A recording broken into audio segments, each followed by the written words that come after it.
Hello friends, Christian here with BrickLifeCrisis. This channel is recommended for adult fans of LEGO and teen fans of LEGO. If you are younger than the age of 13, you're welcome to watch, but first, get your parents' permission. Hello friends, Christian here with BrickLifeCrisis again. Today we're taking a look at LEGO set number 70831. This is from the LEGO Movie 2. It's been in the backlog for a little while. It consists of 706 pieces, including a couple of minifigures. It's recommended for ages 8 and up, and it's a 2-in-1 build, so there are two different things here. One is Emmet's house, and the other is the rescue rocket. This was purchased at Walmart for about half of the original retail price. Part of the reason for that is the box is a little bit messed up, and part of it is by the time I picked it up, it was already kind of an outdated set. So I've had this for about a month or so, but it came out over a year ago. So it was on clearance, so I picked it up for about $29. Which I thought was a pretty good deal for 706 pieces. So let's go ahead and crack it open, build it up, and see what we think.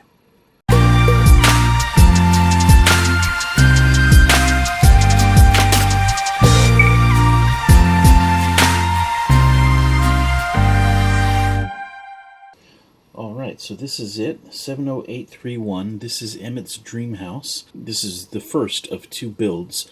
There are two separate instruction books, and this is the first one. If you saw the LEGO 2, or the LEGO Movie 2, you know that Emmet's dream house gets converted into a special spaceship to allow them to go on an adventure, and we'll get to that in a bit. But this is the house. There's a lot going on here, a lot of accessories, and a lot of stuff that I don't quite get. Let's take a look at the small stuff first, and then we'll move on from there. Well, first things first, and perhaps most importantly, this set includes the all-important brick separator in teal. Alright, we have a few accessories here. First of all, there's this little brick-built accordion, which is kind of cute. The figure can hang on to it from the back, and, well, it looks like an accordion. Then there's this little brick-built stereo. The directions had these blank round tiles on either side. I had an extra one of these decorated ones, so I put that on instead. This cassette mechanism is a sticker, unfortunately, but it looks pretty good. And it is a pretty nice representation of a little stereo unit. And then we have this printed tile here that says E and L forever. So that's Emmet and Lucy forever. Kind of cute, nice to have. They also included this thing. I don't know what this is supposed to be. It just kind of holds this spring-loaded shooter, but it doesn't actually shoot. It just sticks in there. I don't get it. I'm not sure what that is. There's also this double height barrel, and each barrel contains a green frog. I don't remember that from the movie either, but okay, nice to have it, I guess. And then there's this bucket with a couple of white things. I don't know if they're supposed to be eggs or what. I don't know why we have those. So it's been a while since I've seen the movie, but I don't know what any of that has to do with anything. So maybe if you know, you can remind me. Then we have Planty, of course, which I do remember. That's all well and good. And we have a sleeping version of Unikitty. So that's cute. And there were a couple of extra spring-loaded shooters, and there is a reason for those. We'll get to that in just a bit. Now let's look at the figures. Alright, this is Emmet. Nothing terribly special here. This is the same Emmet figure that we've seen in several sets in the past. Decent torso print with the reflective striping. Looks like he's got a pen in his pocket. He's got a name badge clipped to his belt. Typical hair with a cowlick, kind of nice basic face. And then he has some of that reflective printing on the back. If we spin his hair around, you can see his alternate face. Again, nothing terribly special, but well done. Next up we have Lucy. This is a pretty well done figure. She has a couple of torches in her hands. If we remove those, then we'll get a better look at the rest of the figure. She's got a decent torso print, and that continues down onto the waist and legs. She has her quiver of arrows on her back and a kerchief around her neck. The hairpiece is nice with the integrated goggles. If we take the hairpiece off, you get a better look at her face and her alternate face. And dual molded legs, which is nice. Some printing on the side there. This is actually a really good Lucy figure. And with her accessories removed, you can get a better look at that torso print. She's got some printing on the arms as well, which is nice. And you can see the back of the torso print as well. Really nicely done figure, and perfectly appropriate for this set. Alright, and the last figure is the alter ego of Emmet. He's got kind of a cool jetpack with the R logo there on the back. Dual molded legs, which are nice. Good print there on the torso, waist, and legs. A nice face print and a nice haircut as well. And there's the alternate face. And then his helmet is nicely done as well. Again, we've got the R logo on the top, and the green visor does not move up because it's got this little ridge right here, but you can remove it, of course. And then there's like this kind of breathing thing there that doubles as the grip, so he can actually hold the helmet in his hand, which is kind of nice. There's a little bit better look at that torso. Yeah, not a bad figure. The house itself is cute. It looks like the movie. This is not something I would put in a city or anything.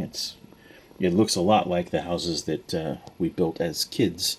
These look like houses that were sets for Lego Town back in the day, or even just Creator stuff before it was even called Creator. It was just Lego. Coloring is really bright. There's some flower boxes there under the window. A little bit of fence, so it looks pretty good. And then we've got this kind of bay window thing, which is nice. Some more flowers on the other side there, and dormer window up top. And this all folds up to be one continuous building. So with 4 sides, which is nice. I'm glad they integrated that. And then you can open it up, and then when you flip it around, we have an interior.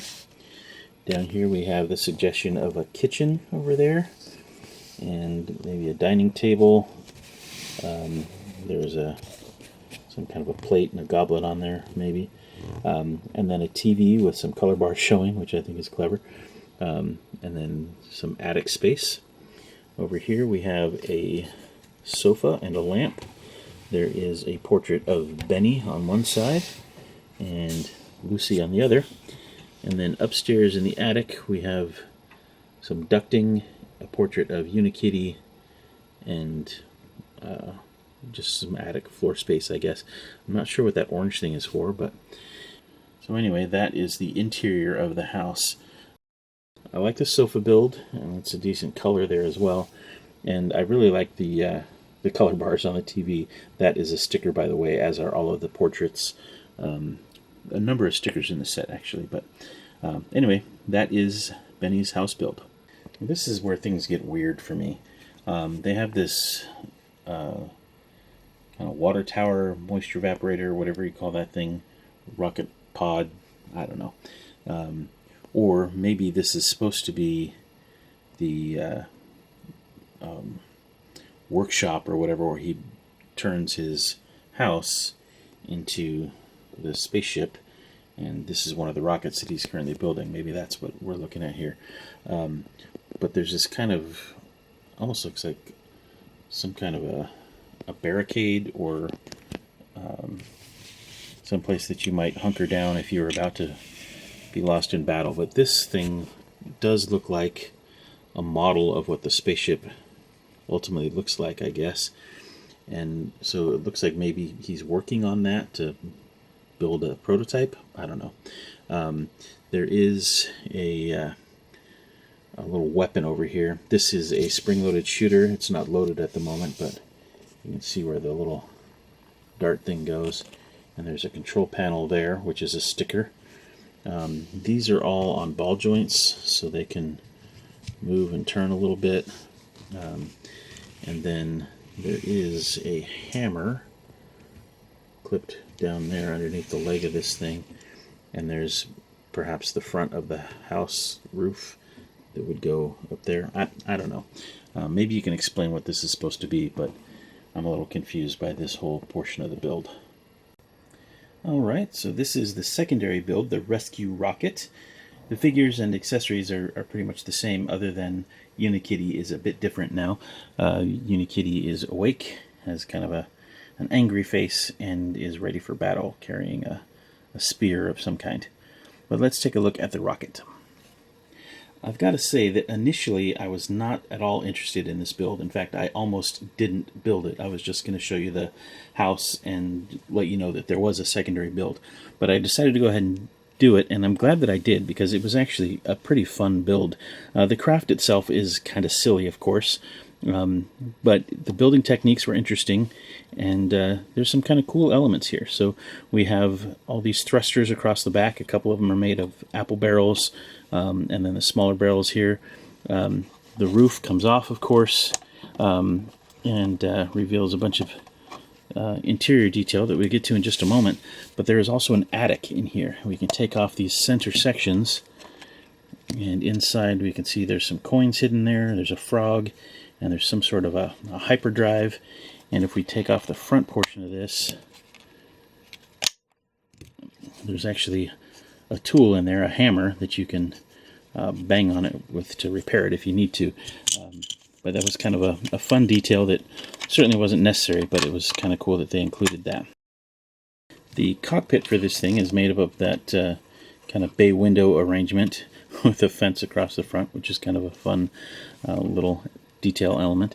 You have these blasters up here that are coupled with spring-loaded shooters underneath, and those actuators are on the back here. If you actually had the thing in there, you push down on the little rose petal there, and it would shoot those out. On the interior, we have a decent cockpit there with the cassette and the other console there. Then there's the little printed gauge piece. I'm not sure why they didn't include just 2 full chairs. I think it would have been better if they did, because both in the house and in this, it's a seat without a back. It's just a little awkward. Next to the pilot seat, we have the portrait of Unikitty. Then there's a little kitchen area there with a pan on there, and there's some windows by the window, or flowers by the window. And then on the other side, we have what looks to be maybe a couch or a small bed with some more flowers. And then at the back, there's the door, but that flips down to make sort of a table or a desk. And then we have the TV there, flanked by the portraits of both Lucy and Emmet. So that's kind of fun. And there's actually a decent amount of space inside there, so not too bad. I like the engine detail here. That's pretty cool with these, I don't know what you call them, but the tubing that goes around like that. Oh, and the windows on the sides, they have the shutters on them as well as the glass underneath, because they're actually using 2 different window pieces, one in front of the other, so that's kind of fun. Yeah, that's about it for this guy. They've also included the chimney, which is also a fun little detail. Overall, I've got to say I like this build a lot more than I thought I would. It was fun to put together. I don't think I'll keep it together. I'm sure this is going to get broken down, and we'll use the parts for spare pieces for future builds, but it was fun to build, and I'm glad I was able to get this as part of my collection, especially at half off of the retail price. And when you include a couple of nice minifigures and some little accessories, it's an even better value, and I'm pleased that I've got it. So anyway, this has been Christian with BrickLifeCrisis. Hope you enjoyed the video. If you did, please leave us a like. If you have any questions or comments, feel free to leave those below. And as always, thanks so much for watching. Take care. Bye for now.